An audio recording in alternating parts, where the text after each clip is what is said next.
Hey guys, welcome back to Millennial Nation. Mike and Matt here with you. Today we're going to talk about millennials' turnover rate at work. What issues there are with them, or why it happens so often. Matt, what do you think about the turnover rate? I think first we got to think about performance-wise. What's going on performance-wise to leading to a big turnover rate, either being fired or maybe you're just going to another job. So we got to think about that.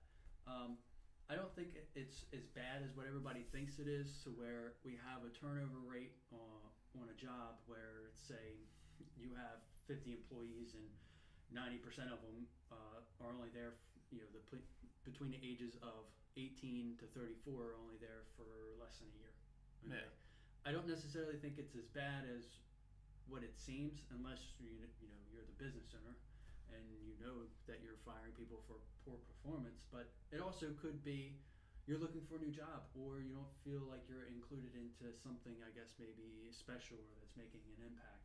Yeah, you want to feel like you're a part of something bigger than just corporate numbers, stuff like that. Right, exactly. And also, it's kind of staggering right now to see the unemployment rate and you see the turnover rate.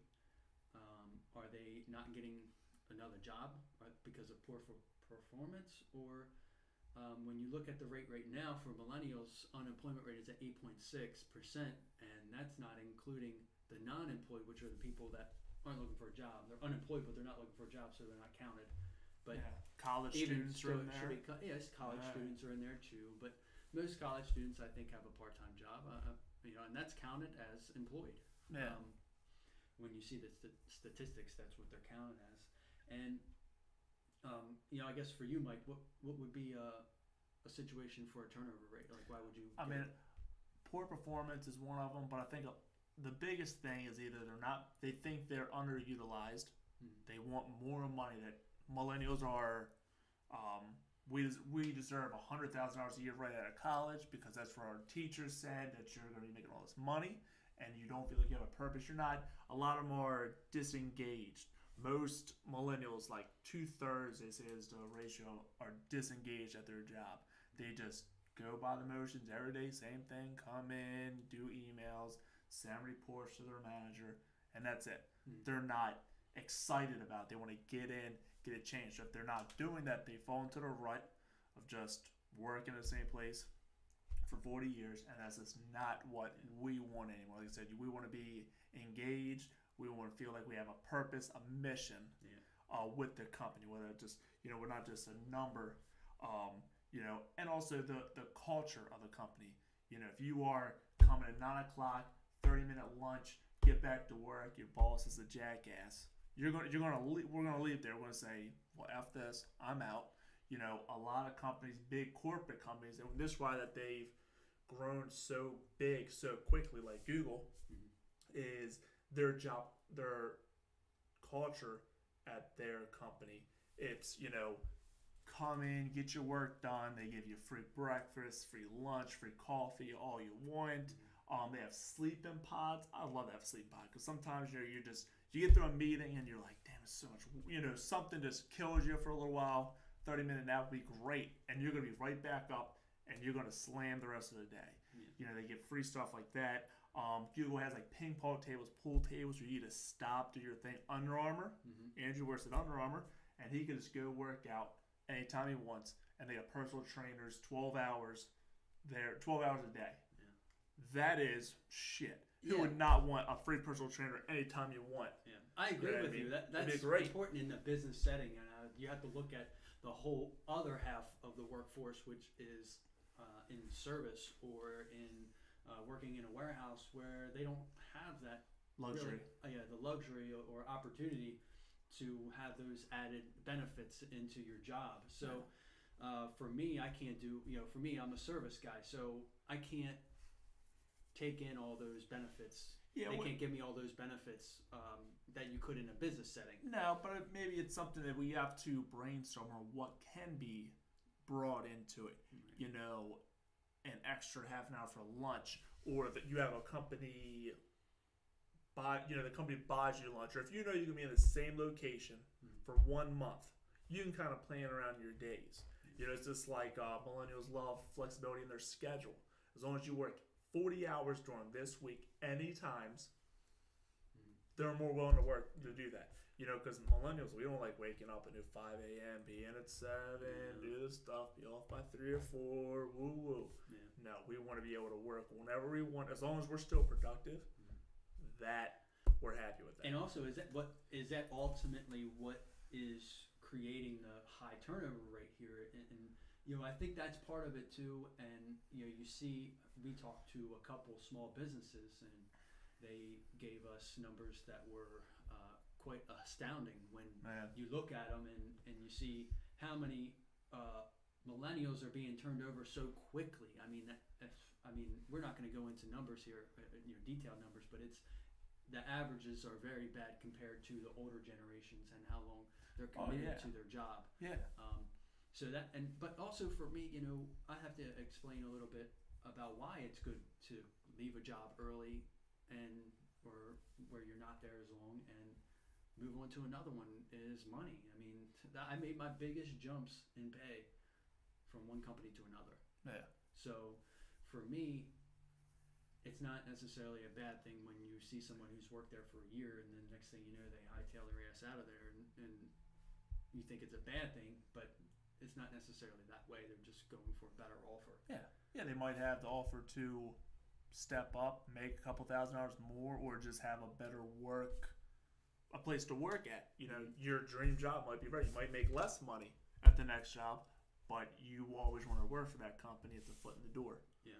You know. And back to the rates, what I was talking about, those were rates, the unemployment rates that I gave, that was rates from 2016, December of 2016. So it's up to date and accurate. And right now, it's a very important time here with millennials because this year is the last year that the millennial class will be graduating high school. So the total amount of millennials in society as a whole will be in the workforce. Yeah. So right now we have the largest portion of the workforce, which is millennials, at I think around 34%. So that's huge, and we need to make sure we do our part. Yeah, and how much the next biggest one is probably baby boomers, I think. So to have baby boomers as the next biggest generation, and all of them are going to retire in the next 10, 15 years, to where all the top jobs will be opening it up for people to move up. You know, so it's something people need to work forward to.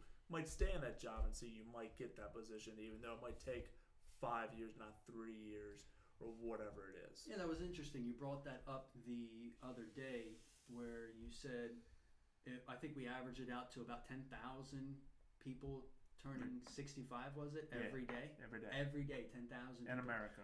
So, you know, that's going to be a lot of job openings up at very high and well, positions. that's the year that most of them, the highest amount, start on Social Security. So that's when they most retire and start taking Social Security. So that's 10,000 more people we're paying for every day that are adding on. And if we don't have the same amount of people pumping in every day out of college, out of school, this is not going to end up. Right. We ain't getting a damn thing. Negative. Yeah, we ain't getting anything out of that deal when we're 65. It'll probably pushed up from 62 to 66 is the age where you could do it. There's different rules. But ours is going to be 80 years old when we could take Social Security. So we're talking about a whole bunch of numbers here, and you're like, oh, what is it going to help? And really, it's just using the numbers as motivation. You know, looking at them and saying, wow, look at this unemployed. If you're unemployed right now, you're part of this statistic. Do you want to stay there? I mean, why do you want to keep on staying in that statistical part? You know, I just use the numbers as motivation to get you back into the workforce. And that's basically it, you know? Yeah, but it's also the companies could do things as well. Yeah, I think it's both sides.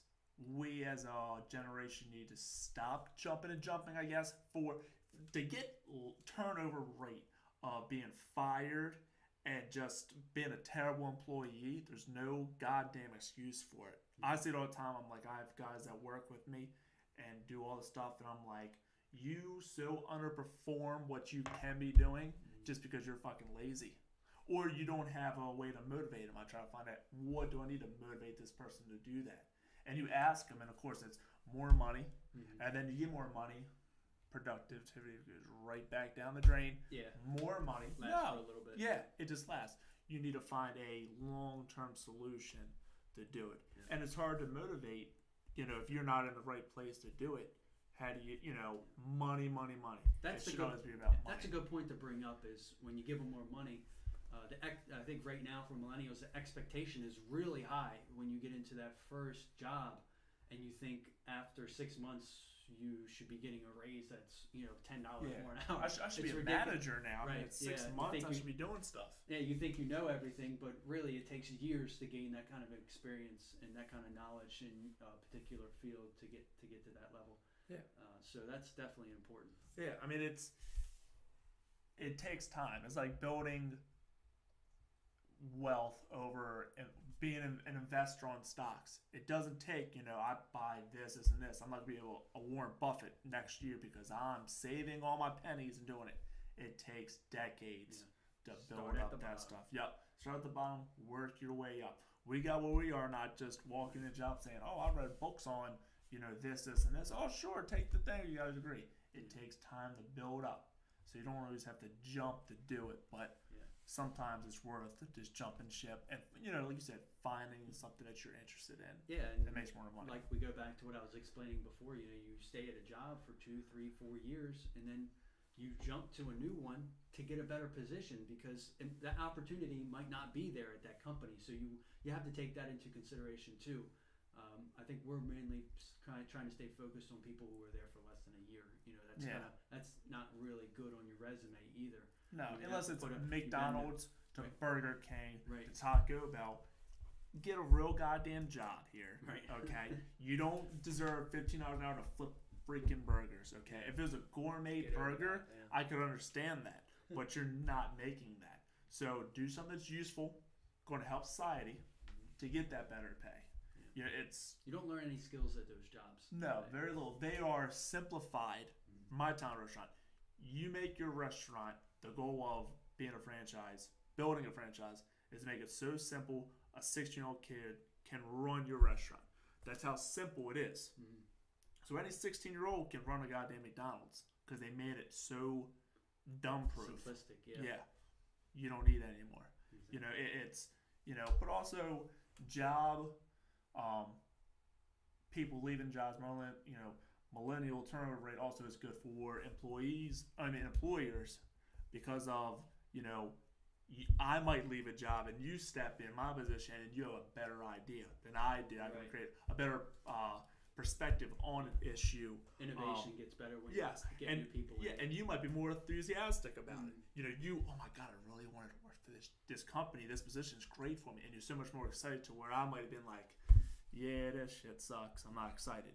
The next person might be good. So it's like a two-way streak, but it costs a hell of a lot of money. Billions of dollars a year we probably lose because we're training somebody. Retraining and filling that spot over and over again. It's costing a lot of money. Yeah, a lot of money right at the first when you hire a new employee because you have to train them for that position. And the first, like 3-4 months is kind of a wash. You don't make any money. A company doesn't make any money. It's a probation period. That's why you're on probation for 90 days to see how you did. If you say you have these skills, you're a plumber, and you went from this plumber company to another, you have 90 days to prove you could do what you said you can do. Then you get from $20 an hour to $25 an hour. Cha-ching. There you go. Yeah, and now you're happy. You worked for it. That's how you build your career. So I guess to sum it up, there's good things that can come out of this. And there's bad things that are out of this. The turnover rate is very high and for millennials, and it's definitely going to hurt you when you're going for a new job. That big job. The big job, job. They want to see that you can stay committed to a company, but it's also good when you want to move up in that position or that company just doesn't have the right opportunity for you. So ups and downs, I'd say overall we have to get better with it. Yeah. As a millennial class, we have to get better with it. And it will as we mature. As we mature, it's going to get better. They always said, your generation sucks. You don't do anything. My father said they said that about him. Yeah. They said about his father's generation. Yeah. Ours is so we're entitled to everything. So it's going to be a lot longer to break. Yeah. And we'll get into this in a different video. But technology has definitely taken an impact on Yeah. why it's so different for us. So many sissies and shit. Yeah. But Right. yeah, that was a good one. Follow us on Facebook, Twitter, YouTube channel starting to kick up. Leave some comments. Subscribe to us. Yeah. We look forward to it. Shoot us an email if you have anything you want us to talk about. Yep. Thank you very much, Thanks. guys. Come back.